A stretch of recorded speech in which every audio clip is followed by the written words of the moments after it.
Olá pessoal, sou o professor Leandro Muniz Corrêa, trabalho com vocês na matéria de Direito Penal e nesta aula falaremos sobre o conceito analítico de crime. Acredito que esta seja uma das, se não a aula mais importante do curso de Direito, até porque toda a análise conceitual e inclusive no aspecto prático de crime se dá por intermédio deste conceito, desta teoria analítica, e é justamente por isso que, formalmente falando para fins acadêmicos, de estudo, de preparação para concurso público, o conceito analítico é extremamente importante.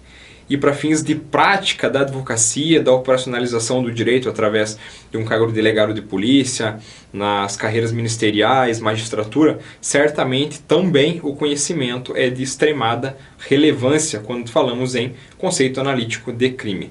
Certo? Então vamos adiante. E a primeira pergunta da qual surge então esta necessidade de falarmos em conceito analítico de crime é: o que é crime? É uma pergunta que parece um tanto quanto simples, mas que se você perguntar para um leigo, alguém que não é da área jurídica, a resposta muito provavelmente será, por exemplo, matar alguém. Matar alguém não é o que é crime, mas sim dê um exemplo de crime, talvez. Para todos os fins, conceituar algo já possui uma dificuldade inerente, digamos assim. Quando se trata de o que é crime, da resposta para essa pergunta, o que é crime, nós temos conceitos que se prestam a esta resposta. Temos o conceito material de crime, que eu posso dizer para vocês. Crime é uma conduta que atinge materialmente um bem jurídico. Tá, mas isso aí não é satisfatório para que nós analisemos questão de dolo, culpa, para que nós analisemos as eventuais excludentes. Não há que se falar somente no atingimento, na lesão material de um bem jurídico, como sendo satisfatório ensejar a prática, a consumação de um crime e uma persecução penal. Temos ainda o conceito formal de crime, que crime é aquela conduta que atinge um bem jurídico de terceiro. Ainda assim, estas necessárias observações para que alguém efetivamente seja punido não são compatíveis com esse conceito. Por um conceito extremamente legalista, crime é o que a lei diz que é crime. Ainda assim é superficial, é raso. E é por isso que o nosso conceito analítico de crime se mostra tão importante. Porque ele se presta a fragmentar, a fracionar o crime, de modo que cada elemento, possuindo seu conceito, possuindo suas excludentes, possibilitam sim a observância mais completa desta realidade e eventualmente uma punição. A persecução penal passa a ser respaldada e permeada então por esta análise. Vamos lá. Crime é, segundo este conceito analítico, conduta típica antijurídica e culpável. Podemos ouvir ver também como fato típico antijurídico e culpável, ou fato típico ilícito e culpável. Então há esta variação na conduta típica, que pode ser chamada de fato típico, e a antijuridicidade também é tida como ilicitude. Então o antijurídico ou ilícito, nenhuma delas está incorreta. Não é mentira ou inverdade ou errado porque substituíram um desses termos por outro desses termos aqui utilizados também.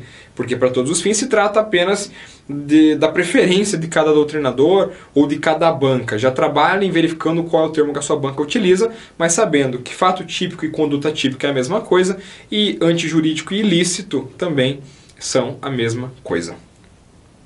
Vamos lá, pessoal. Para começar a falar sobre o conceito analítico de crime, eu tenho que falar para vocês sobre uma divergência, uma guerra conceitual e ideológica que se apresenta e até hoje se estende a bem da verdade, entre causalismo e finalismo e entre o conceito tripartido e bipartido.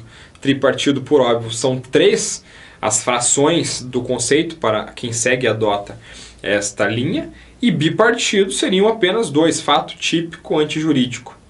No tripartido, fato típico antijurídico e culpável. E causalismo e finalismo, professor? Isso se refere à definição da conduta. Quanto à conduta, quanto ao fato típico, a teoria é finalista ou causalista? A definição do primeiro dos elementos é que dá o pontapé inicial. O primeiro dos elementos, como eu disse para vocês, é fato típico ou conduta típica. E a teoria finalista, ou finalismo, e a teoria causalista, ou causalismo, são as respostas possíveis para definir o que seria este fato típico, o que seria esta conduta típica.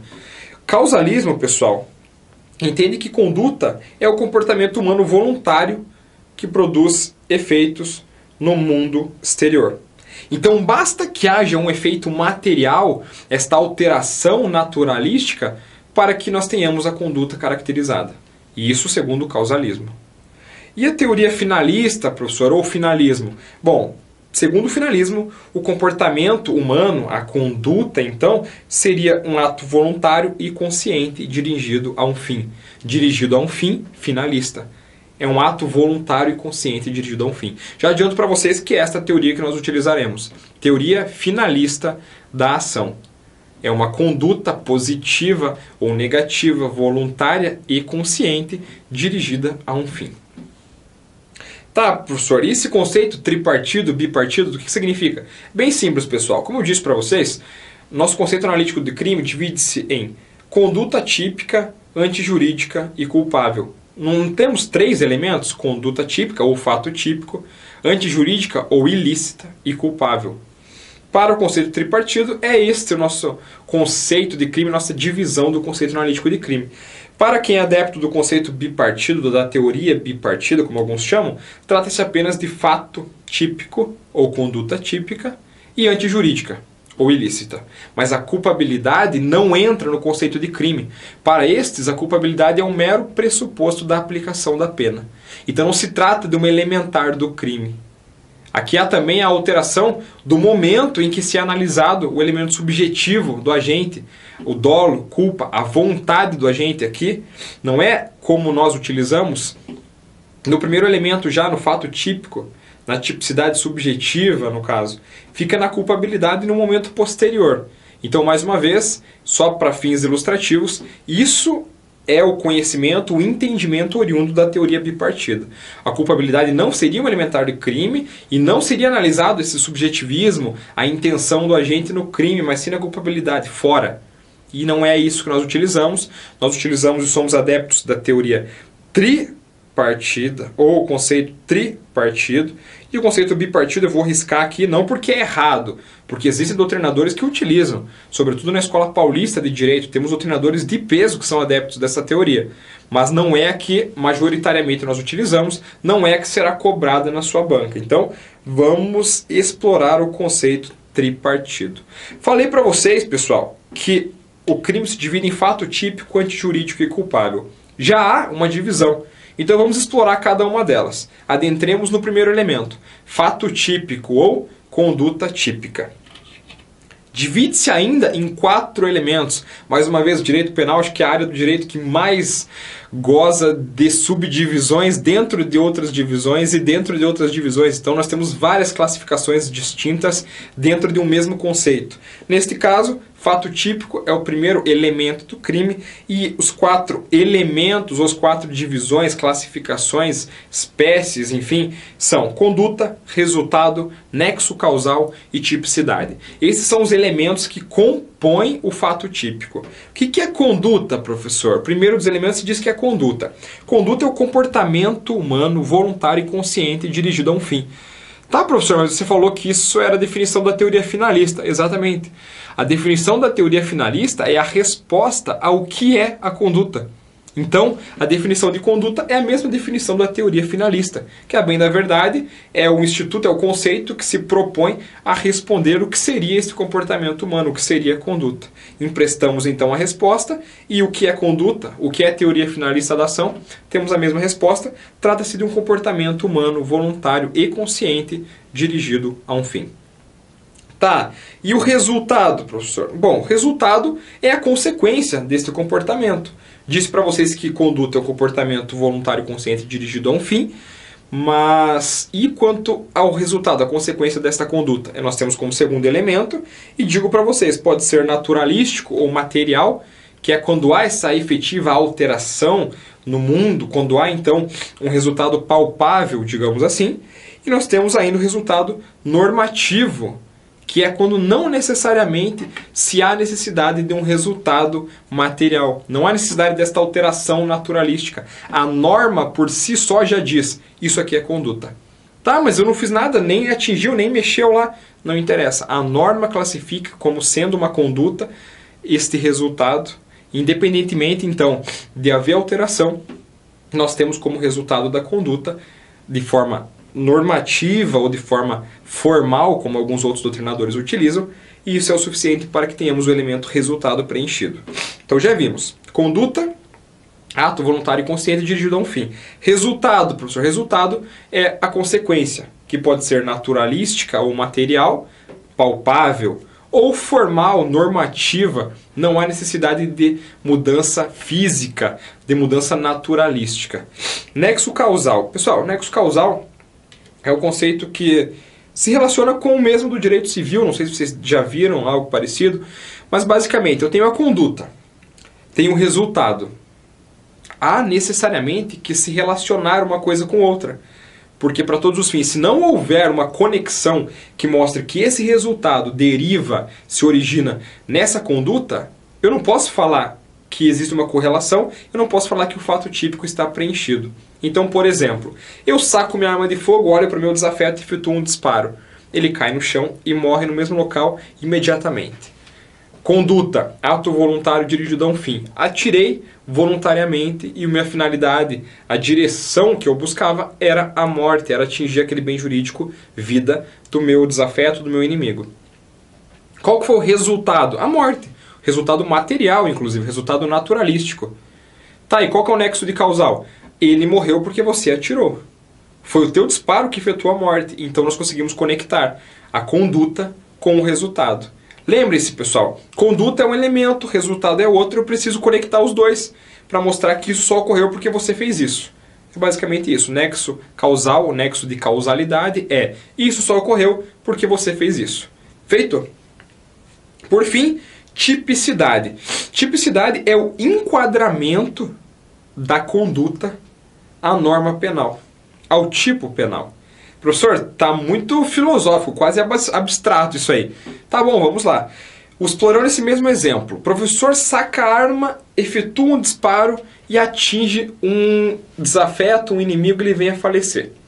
Pergunto para vocês, existe um tipo penal para isso? Existe, artigo 121 do Código Penal, crime de homicídio, e o texto da norma é matar alguém. Eu não matei alguém?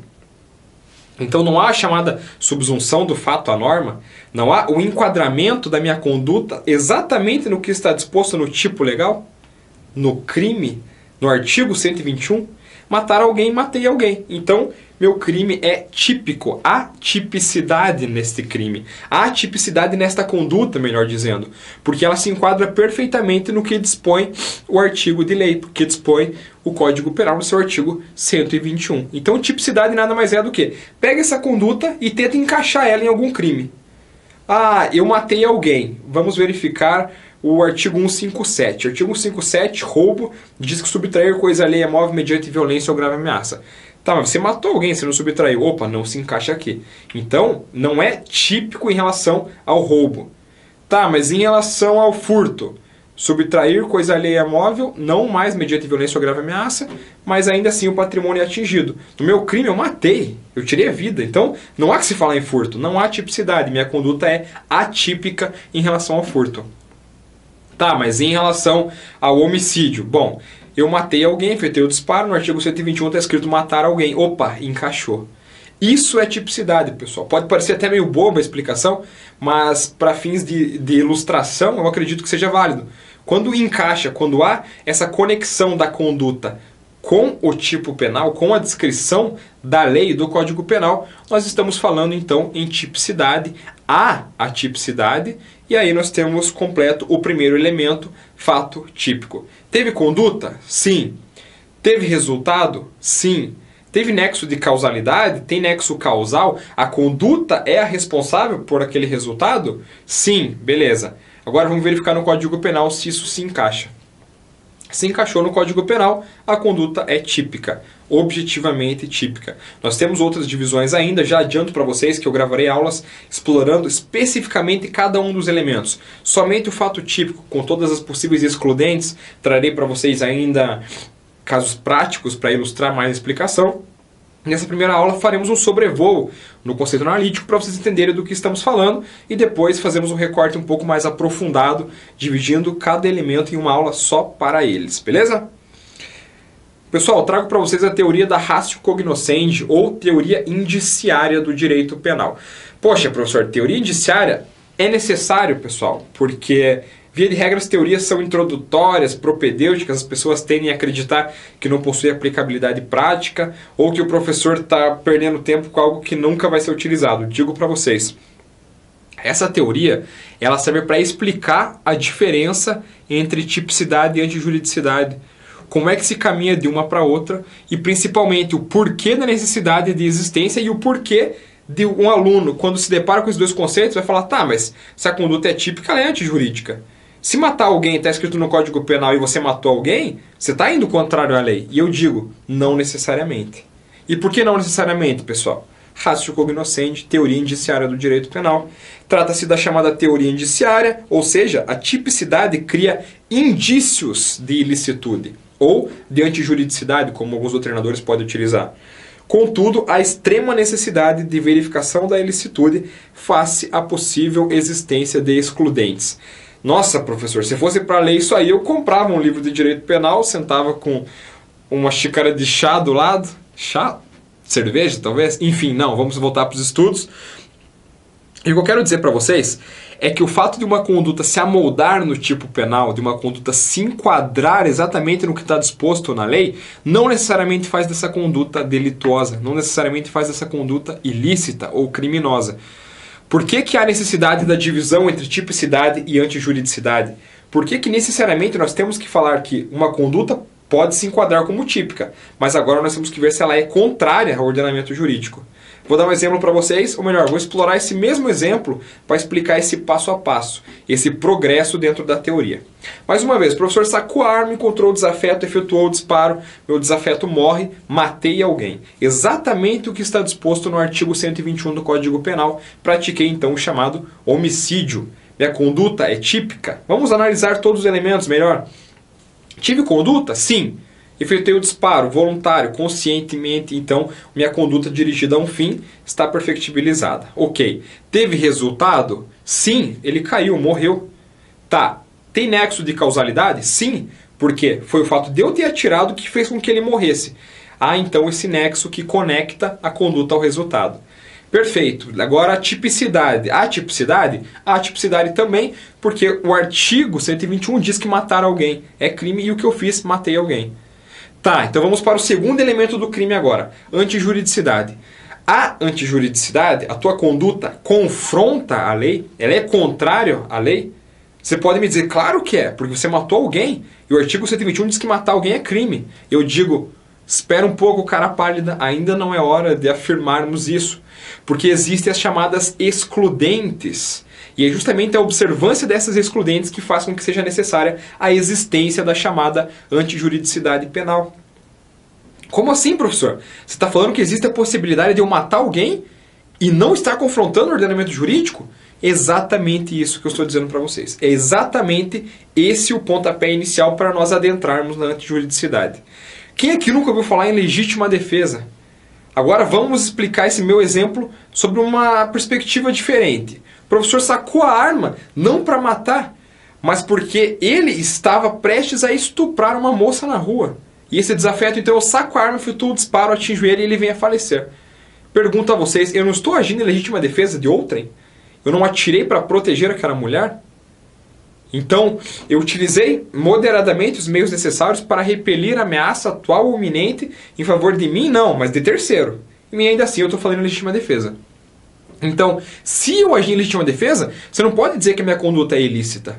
Você não pode dizer que a minha conduta é antijurídica, porque eu estou albergado, eu estou sob o manto de uma excludente, qual seja a legítima defesa.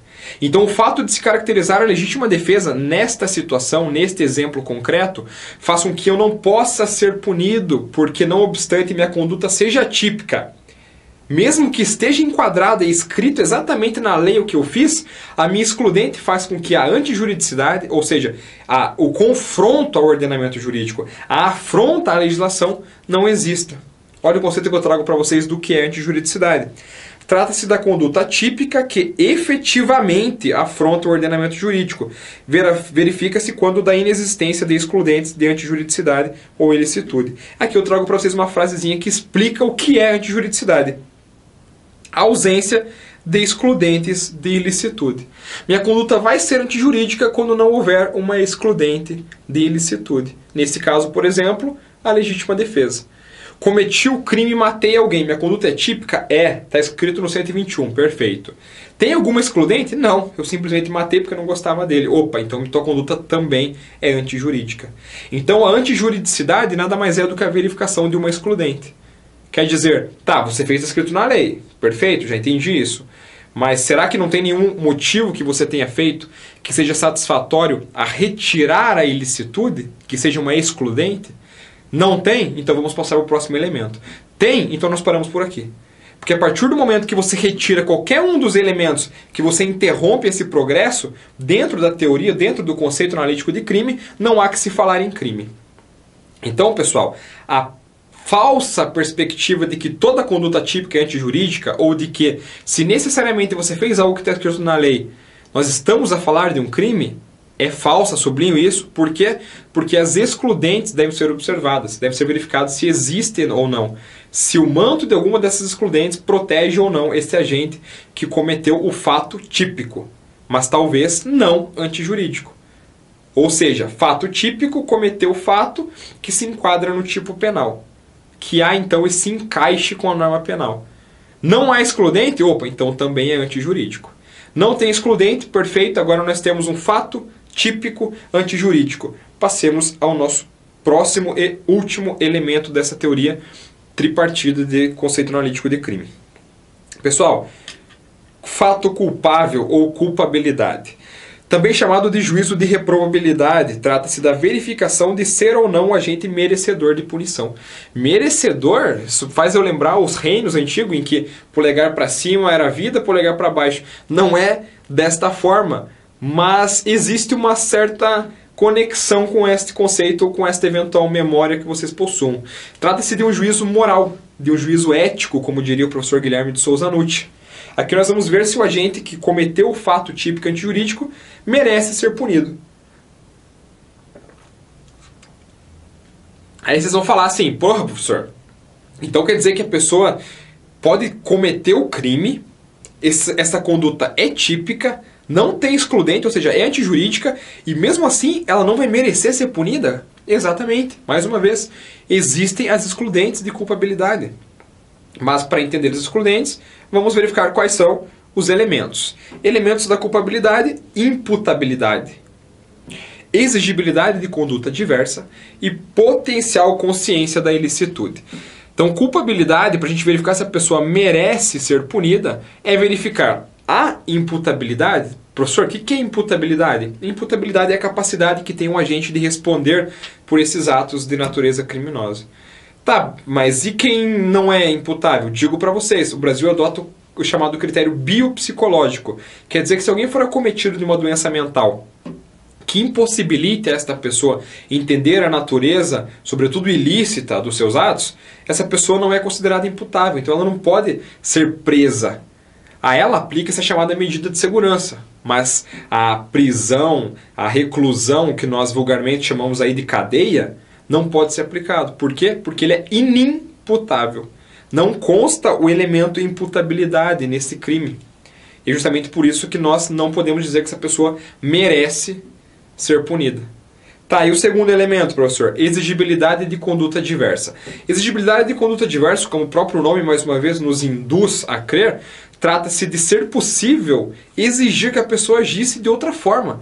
Naquele momento em que ela adotou aquela postura que incidiu na prática criminosa, ela deveria ter feito outra coisa que não aquela que resultou no crime. Professor, mas aí você só está explicando o que está escrito, você está explicando o que significa exigibilidade de conduta diversa, mas não está me dando um exemplo. Tá, ok, vou dar um exemplo para vocês. Imagina que o professor é um gerente de banco e a família do professor é sequestrada. Me ligam mandando uma foto da minha mulher amordaçada, do meu filho junto dela, amordaçado num quarto escuro, e eles falam, olha, ou você abre a agência, desativa todos os alarmes para que meus companheiros criminosos adentrem a sua agência e efetuem um assalto, ou então eu vou matar a sua família. Isso é o que nós chamamos de coação moral irresistível. Coação moral irresistível é uma excludente da exigibilidade de conduta adversa. Ou seja, eu vou lá, abro a agência, desativo os alarmes e falo, meu Deus, só preciso que a minha família fique bem. Momento depois, feito o assalto, instaura-se um inquérito, e durante essa persecução penal, chegam até mim e me questionam, bom, mas por que você abriu? Você estava agindo em conluio com eles? Não, a resposta é não, eles estavam com a minha família. Eu não podia fazer outra coisa. Você não pode exigir que eu fizesse outra coisa, porque qualquer um no meu lugar faria a mesma coisa que eu fiz. Ou seja, nós temos aqui uma excludente da exigibilidade de conduta adversa. É o caso de inexigibilidade de conduta adversa. Por esse motivo, nós não podemos falar que minha conduta é culpável, não podemos falar que eu mereço ser punido. Mesmo eu tendo cometido um fato típico, eu facilitei a entrada deles, permiti que eles entrassem para realizar o assalto. Nós podemos falar que é antijurídico isso? Sim. Nós temos o furto ou eventualmente o roubo. Nesse caso não haveria de se falar em furto, porque sobre mim já recaiu a grave ameaça, a violência ou grave ameaça em relação à minha família. Então eu facilitei esse roubo. Existe a previsão no artigo 157, minha conduta é típica. É antijurídica? É, porque não tem nenhuma excludente nesse primeiro momento que retire a ilicitude. Mas é culpável? Eu mereço ser punido? Não. Por quê? Porque qualquer um no meu lugar faria a mesma coisa. Então, nesse momento, nós retiramos a culpabilidade e reforço para vocês. Se retirarmos qualquer um desses três elementos, não temos crime. Pense num Lego que você tem que montar, faltando uma peça, nunca vai ser montado o brinquedo de uma forma integral. Nunca há que se falar no crime cometido e passível de reprimenda na sua totalidade, quando um dos elementos da teoria tripartida não se fizerem presentes. O último elemento do nosso fato culpável, já vimos que a imputabilidade é um deles, que é esta capacidade de poder responder pelos seus atos. Você ser mentalmente capaz de responder pelos seus atos, psicologicamente capaz de responder pelos seus atos e possuir mais de 18 anos, critério biopsicológico, como eu falei. Exigibilidade de conduta adversa é a possibilidade que você, ou melhor, é a possibilidade que possui a autoridade jurisdicional, que possui o magistrado, de verificar a exigência de que você tivesse cometido outra conduta que não aquela que você cometeu. Que você tivesse agido de forma distinta em relação à forma como você agiu. E a exigibilidade de conduta adversa, professor, entendi. E potencial consciência da ilicitude? Potencial consciência da ilicitude todo mundo tem. Vai dizer que você não sabia que fazer isso era crime. É por aí. Vai dizer que você não sabia que fazer isso era crime. Pergunto a vocês. Quem aqui nunca assistiu no Discovery Channel aquelas tribos que não possuem qualquer contato, que quando verificam, né, o homem branco, tem aquela situação de tatear o rosto, porque justamente não sabem aquela cor de pele, parece ser um ser de outra espécie, de outra natureza. Existem ainda muitos índios assim. Aí vamos dar um exemplo prático a vocês. Pense que um índio assim, que cresceu retirando plantas, cortando árvores para fazer medicamentos, matando animais para se alimentar, não sabendo que uma determinada árvore era uma espécie em extinção, protegida por uma legislação ambiental, efetua o corte para fazer uma canoa, por exemplo. Ele está praticando um crime? Pode-se dizer que sim. Por quê? Porque ele teve uma conduta típica, a vontade livre e consciente de ir lá e recortar. A finalidade dele era recortar, então, esta árvore. A conduta dele pode ser típica por ser enquadrada na lei? Sim, a lei de crimes ambientais então tipificou aquela conduta, protegendo aquela árvore que este índio recortou. Há antijuridicidade? Há antijuridicidade, porque nós não temos nenhuma das excludentes atuando sobre esse caso. Tá, mas em relação à culpabilidade, você pode dizer que esse índio merece ser punido? Você pode dizer que esse índio, nessa situação de ter recortado esta árvore, sabia que o que ele estava fazendo era crime? Ele possuía a consciência da ilicitude da prática daquele corte? A resposta é não. Então, moralmente falando, eticamente falando, não há que se falar em reprimenda em relação a esse índio, porque ele não possui a potencial consciência da ilicitude. Feito? Pessoal, questões de provas, vamos analisar aqui algumas questõezinhas com o objetivo, mais uma vez, de massificar esse conteúdo. E a primeira que eu trago a vocês é: segundo o conceito analítico de crime oriundo da teoria tripartida, crime é. Esta pergunta cobrou justamente essa distinção, ou melhor, a compreensão dessa distinção entre a existência de um conceito bipartido e do conceito tripartido. E aqui eles perguntam, segundo o tripartido, o que é crime? Fato típico, ilícito e antijurídico? Conduta típica e antijurídica? Fato típico, antijurídico e imputável? Fato típico, antijurídico e culposo? Nenhuma das anteriores. Vamos lá, pessoal. Alternativa A. Fato típico, ilícito e antijurídico. Onde é que está o erro? Eu falei para vocês que antijurídico e ilícito são a mesma coisa, que varia de doutrinador para doutrinador, de banca para banca, mas fato típico antijurídico ou fato típico ilícito é exatamente a mesma coisa. Fato típico antijurídico, fato típico ilícito ou conduta típica ao invés de fato típico são alterações pertinentes e que, a depender de doutrina, você vislumbra uma ou outra nomenclatura. O que eu quero dizer para vocês é, a alternativa A está errada, porque ilícito e antijurídico é a mesma coisa. Conduta típica e antijurídica é o nosso segundo conceito presente na alternativa B. Pessoal, só tem dois elementos aqui. O fato deles usarem conduta típica pode até induzir alguém a contar e dizer conduta 1, típico 2, antijurídica 3. Mas está errado, porque conduta típica é um elemento, que pode também ser chamado de fato típico, e antijurídica é o segundo elemento. Ou seja, isso aqui seria bipartite e não tripartite, certo? Por esse motivo, B está errada. Alternativa C, pessoal. Fato típico, antijurídico e imputável. Fato típico, ok, é o primeiro elemento. Antijurídico ou ilícito, ok, é o segundo elemento. Imputável, pessoal, a imputabilidade é um dos elementos da culpabilidade, mas não é a culpabilidade. Então, não podemos falar que um dos elementos se presta a completar o conceito de analítico de crime sob este viés de teoria tripartite, porque fato típico, antijurídico e imputável é diferente de fato típico, antijurídico e culpável. Alternativa D, pessoal. Fato típico, antijurídico e culposo. Esta daqui foi a campeã de marcação, porque o pessoal, fato típico, antijurídico, culposo deve ser uma derivação, sei lá, deve ser algum outro doutrinador que utiliza esse termo, uma corrente minoritária talvez. Digo para vocês, culposo faz menção ao elemento subjetivo, faz menção à culpa ou dolo, não à culpabilidade. Culposo e culpável são coisas distintas, e não obstante a grafia, não obstante até a sonoridade seja bem parecida, não estamos a falar da mesma coisa. Por esse motivo, fato típico, antijurídico e culposo está errado, porque em lugar de culposo, nós teríamos que possuir o elemento culpabilidade e o termo culpável, então, e não culposo. Por esse motivo, nenhuma das alternativas anteriores é a resposta correta. Nenhuma das alternativas anteriores eu acredito que é ovelha negra, né? Via de regra, já se olha com maus olhos. Não, nenhuma das anteriores não pode ser, tem tanta alternativa, tanta palavra aqui em cima, alguma delas deve estar certa. E nesse caso, culposo foi a que os alunos, que os examinandos marcaram com uma recorrência muito maior e acabaram errando porque não vislumbraram essa distinção entre culposo e culpável, sendo que culposo é culpa ou dolo, elemento subjetivo, tipicidade subjetiva. E culpável, sim, seria o termo correto, haja vista fazer menção à culpabilidade, ao juízo de reprovação, ao agente ser ou não merecedor da reprimenda. 2. Ou segunda questão. O enquadramento do fato à norma corresponde a qual dos seguintes elementos do conceito analítico de crime? Então, pessoal, falamos sobre isso. Nós temos fato típico, temos a conduta, e vamos enquadrar agora essa conduta, verificar se existe a previsão, se existe taxativamente, falando a descrição dessa conduta no direito penal.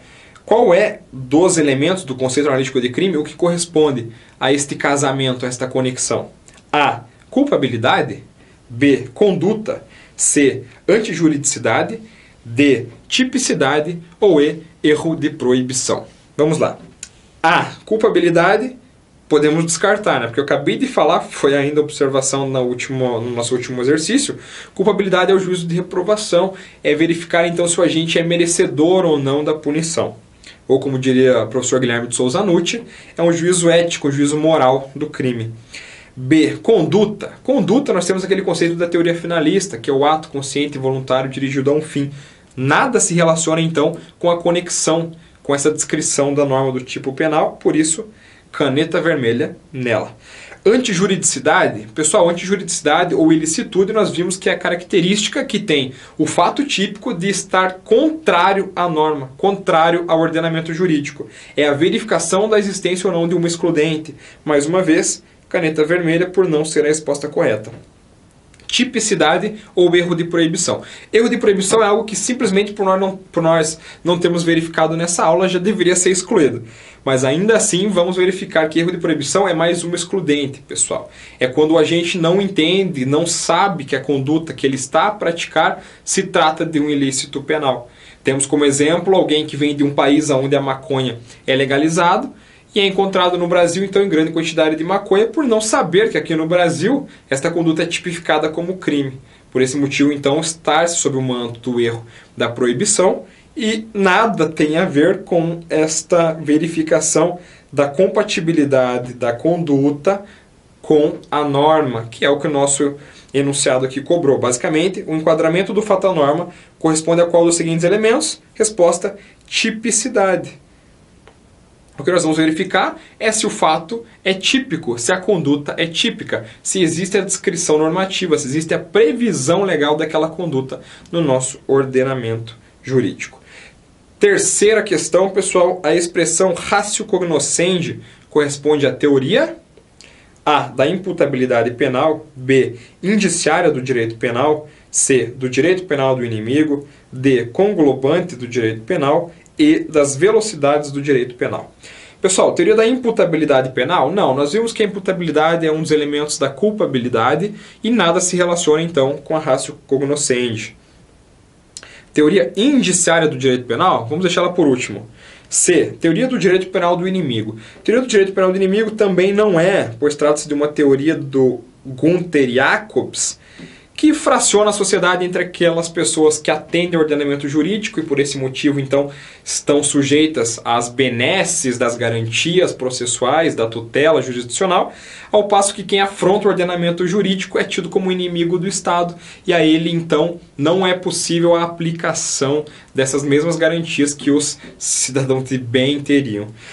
D. Teoria conglobante do direito penal. Teoria conglobante do direito penal é uma teoria do professor Raul Eugênio Zaffaroni, que se trata de inserir o direito penal dentro de um conceito sistêmico, do conceito maior, e dizer, por exemplo, que se uma conduta, uma determinada ação, um determinado cenário é possível, é permitido por outros ramos do direito, o direito penal não poderia reprimir, porque ele deve ser condizente com esse sistema no qual está inserido, conglobante em relação ao sistema. E, teoria das velocidades do direito penal, essa é uma teoria do professor Jesus Maria Sanches, que classifica o direito penal de acordo com a reprimenda possível a determinado crime. Possivelmente eu farei aulas para explicar essas teorias de forma bem detalhada, mas por enquanto é satisfatório dizer que nada se relaciona também com a ratio cognoscendi, que é a teoria indiciária do direito penal. Ou seja, uma conduta típica, um fato típico, já nos induz a crer que é antijuridicidade. Por quê? Porque ela é um indício de antijuridicidade. Só não vai ser antijurídica, só não vai ser ilícita essa conduta típica se tivermos uma das excludentes, como a legítima defesa no exemplo que eu dei para os senhores há alguns minutinhos atrás. Pessoal, aquele formato de aula que você já conhece, uma revisãozinha só com palavras-chave, para massificarmos então o conteúdo e explorarmos isso como gatilhos, digamos assim. Falou em ratio cognoscendi indiciária, teoria indiciária. Já então relembramos todo o conceito que estudamos aqui. É este o objetivo desta revisão breve. Conceito analítico então, pessoal. Fato típico, antijurídico e culpável. Fato típico, antijurídico e culpável. Por que mostrando três dedos a você? Por eu lembrar que é a teoria tripartida que nós utilizamos. Teoria finalista da ação. Teoria finalista da ação é o comportamento humano dirigido a um fim. Comportamento humano dirigido a um fim, finalista, fim. Lembre-se disso. E o que é a conduta? Conduta é um dos elementos do fato típico. Eu digo para vocês que a definição de conduta é a mesma. Coloquei uma flechinha para cima aqui, porque é o comportamento humano dirigido a um fim. E a tipicidade é a adequação do fato à norma. Tipicidade é você pegar essa conduta e verificar se ela se enquadra na norma penal, se enquadra no texto da lei penal. Tá, professor, ratio cognoscendi, teoria indiciária. Indício, fato típico é indício de ilicitude. Tá, antijuridicidade então seria a ausência de excludentes. Antijuridicidade é a ausência de excludentes. Se não existe uma excludente que retire a ilicitude, que retire esse caráter ilícito da tua conduta, a tua conduta também é antijurídica, porque ela confronta efetivamente o ordenamento jurídico. Tá, e a culpabilidade? Culpabilidade nada mais é do que juízo de reprovabilidade, ou juízo ético, ou juízo moral, como eu disse para vocês. Encerramos mais essa aula, pessoal. Ressalto para vocês que eu gravarei aulas especificamente sobre cada um dos temas, uma aula sobre fato típico, e aí nós exploraremos cada uma das excludentes. Gravarei uma aula ainda sobre antijuridicidade, sobre a culpabilidade, e estas aulas serão um recorte mais aprofundado. Aqui foi um sobrevoo para verificarmos o que é, agora sabemos o que é o conceito analítico, sabemos que adotamos a teoria tripartida e acredito que isso seja um ótimo início para os estudos, que de forma alguma exclui, exime a responsabilidade que temos de fazer esse recorte mais aprofundado, no qual eu auxiliarei os senhores numas aulas que serão gravadas aí nos próximos dias e publicadas para vocês também. Qualquer dúvida que vocês tenham, mais uma vez, nos procurem o professor nas redes sociais, Facebook, Instagram.